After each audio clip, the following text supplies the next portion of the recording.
ஐந்தாம் தமிழர் சங்க நேயர்கள் அனைவருக்கும் வணக்கம். நம்ம ஆசிவக திருவிழால புதன்கிழமை இந்த நாளுக்கான தெய்வம் கனகவள்ளி என்னும் மாதங்கி. மாதங்கி என்பது மா தங்கம், உயர்ந்த தங்கத்தை குறிக்கும். இந்த மாதங்கி எந்த பருவத்தை குறிக்கும்னா 48 வயதுல இருந்து 60 வயது வரை. இந்த பருவத்திற்கு முந்தைய பருவம் உழைக்கும் பருவம்.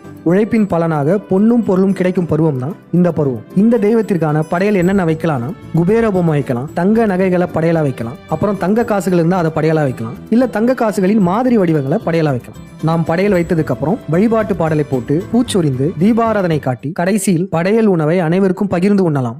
ஐந்தாம் தமிழர் சங்கத்துல கனகவள்ளிக்கான படையல் உணவா மஞ்சள் நிறத்தை குறித்து எலுமிச்சை சாதம் செய்யப்பட்டது. இப்ப நம்ம வழிபாட்டு பாடலை கேட்போம்.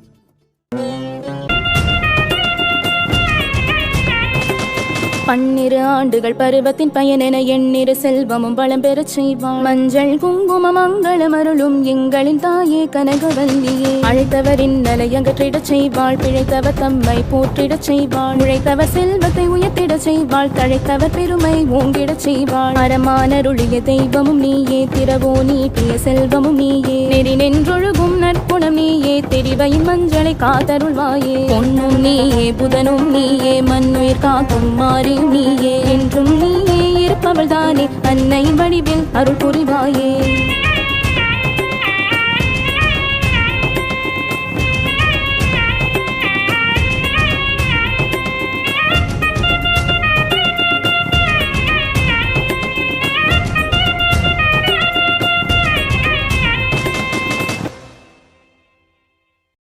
இந்த ஆசிவக திருவிழாவை கொண்டாடும் உலக தமிழர்கள் அனைவருக்கும் ஆசிவக தெய்வமான கனகவல்லியின் அருள் கிடைக்கட்டும்.